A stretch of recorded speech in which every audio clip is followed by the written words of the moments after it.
How's it going? Easy PC here, back with another video. Today we're going to be taking a look at the best $600 gaming PC for the money in May of 2020. If you're thinking about building a gaming PC in 2020, this is the build for you, especially if you're on a budget. Although COVID-19 is affecting supply chains and driving the prices of some components sky high, the parts that I picked out for this build are still relatively stable in terms of price, which means you're going to get the best bang for your PC gaming buck. This build can play all titles in 1080p with medium to high settings, achieving 60 FPS without breaking the bank, and best of all, you can always upgrade in the future. All of the parts mentioned in this video can be found listed and linked down below in the description, as well as the full text build guide on my website, which you can also find down below in the description. Let's start off with the CPU. I chose the Ryzen 3 2200G quad-core processor, which has 4 physical cores and an impressive out-of-the-box performance. It's the perfect processor for a budget gaming PC with a base clock of 3.5 GHz, boosting all the way up to 3.7 GHz, and 4 physical cores.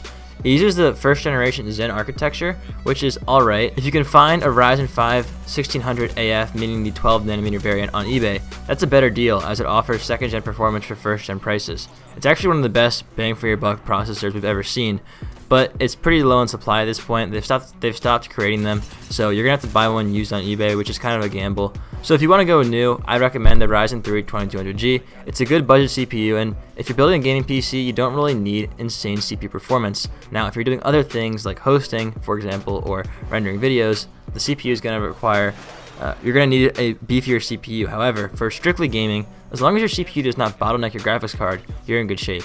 And this CPU does the job just fine. Moving on to the motherboard, I went for the MSI B450M Pro VDH. This is a micro ATX board, but when it comes to bang for your PC gaming buck motherboards, it doesn't get much better than this durable, reliable, affordable, and overclockable motherboard. This is a micro ATX board, and it has a B450 chipset, meaning you can overclock, which is great because the Ryzen 3 2200G supports overclocking. It also has 4 RAM slots instead of just 2 like we've seen with some other micro ATX motherboards, and 4 SATA ports as well as an M.2 slot, which means you can actually add an M.2 drive later on, which is one of the fastest solid state drives on the market. So in terms of upgradability and future proofing, this micro ATX board has a great combination of performance, value for the money, a low price, and upgradability, which is just exactly what we're looking for.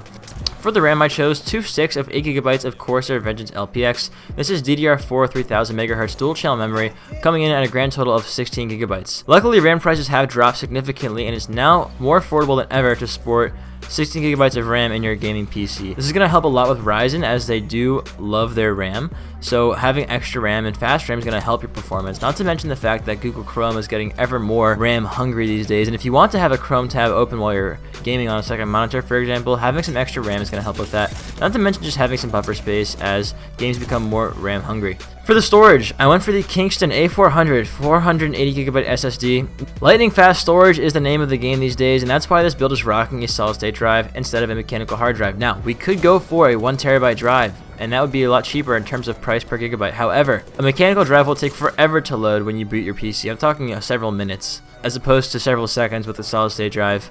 Not to mention the time it takes to load into games, and just an overall faster PC. You'd be surprised how much performance an SSD will add to your build in terms of just having it feel more responsive and snappy. A mechanical drive will make your PC slow and clunky. I'm not going to say that a solid state drive is going to improve your gaming performance in terms of FPS, but it surely will improve load times, and it's also going to make your PC more responsive overall, making it well worth the money. And best of all, storage is so cheap, you can add a 1TB drive for like 25 bucks now or down the line when budget permits. For the graphics card, I went for the RX 580. This is actually from XFX, the AMD Radeon RX 580. This is a dual fan graphics card, and it is probably the king of budget 1080p gaming performance at this time.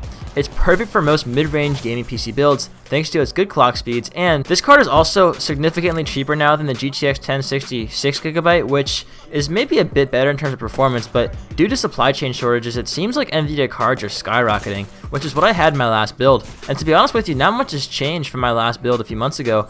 However, I did have to swap out the RX 580 because GTX 1060s are just getting so expensive, and this card is less than $200, which is right where you want to be when you're building a $600 gaming PC. It has 2 fans and has pretty good core and boost clock specs.